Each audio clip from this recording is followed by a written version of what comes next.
like under lockdown. Take a look. The first one, the one that you will see everywhere related to COVID-19 content, is andrà tutto bene. Andrà tutto bene. Did I say it right? Everything will go right. Andrà tutto bene. Andrà tutto bene, sì. Yeah, everything will be okay. So it's a way to just remind ourselves to hang in there. Carly Drinkwater joins us now live from Altedo. Carly, great to have you with us. How are you doing? We're holding up. The mood is very slow and tedious now. It's a long distant memory when we could walk outside, have a run, go on our bikes. So we're kind of in a state of acceptance now. It's day 20 of national lockdown. And it's been around 2 weeks where we can't even step outside without a form saying where we're going and what we're doing. So it's really tough at this point, especially as the weather has taken a turn for the worse and we're seeing snow and rain. So it's really tough for everyone in Italy this week. I bet. And tell me what your day-to-day is like. Obviously, you're doing this video diary. We shared some a little bit earlier, but going out, getting groceries, going to essential services, is that possible? It's possible to go and buy food from the supermarket, and it's possible to go to the pharmacy, but those are the only things that we're allowed to do now. As residents. As I mentioned, we can't go out and do something just for our health. We've got to that state now. We've got to that level of containment as the authorities just try to keep up with the bureaucracy of the new cases and the new deaths. So we have had a self-declaration form for a while now to allow us to go to the supermarket. But they change almost daily. It's really confusing for us. We get updates and new decrees almost daily. And the forms that permit us to go to the supermarket get more and more complicated. It started with having to take your personal details, your ID, write where you live, write what you're doing. Yesterday, we had another form, and now we have to specifically state which supermarket we are going to.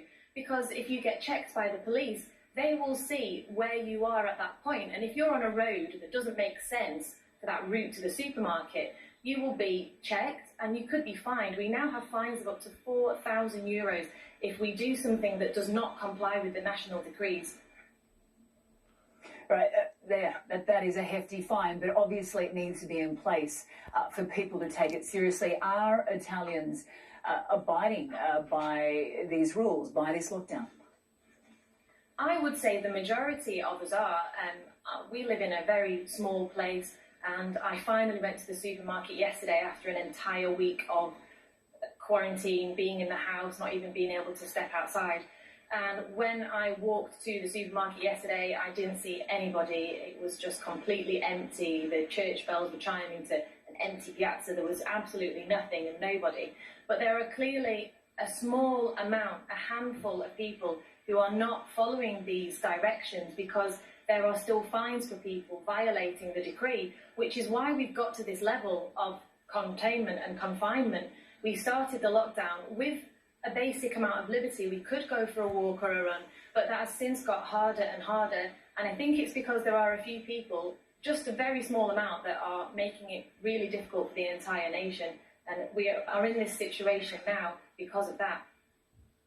Carly, you said that going outside, that it's very, very quiet. That must be rather eerie. Do you also have a sense of fear, knowing how contagious coronavirus is, knowing also that you are in a part of Italy that is the epicenter of COVID-19? It is really eerie. It's such a strange, surreal time. It feels like we're living this dystopian reality. It's a very, very sad chapter of our lives and a very sad chapter for Italy. I don't personally feel afraid of catching the virus because I'm not the elderly and I don't have underlying health conditions, but that's exactly the point, that we all have to work together and be selfless to help the people who could catch it and could get extremely ill from this. Perhaps we could be a carrier. If you're a young person, you could be a carrier and be asymptomatic and you don't know it. So I'm not frightened for myself, but I'm frightened for the rest of the country. I'm frightened for the health system that is rapidly collapsing.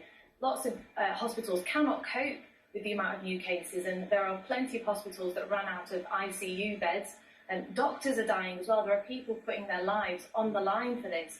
So it's about everybody as a whole, not me personally, that I feel this anxiety and fear. No, well, Cully, that's a very important message to share. Thank you for speaking to us. Keep up the great work, and please stay safe. Thank you. Restrictions on movement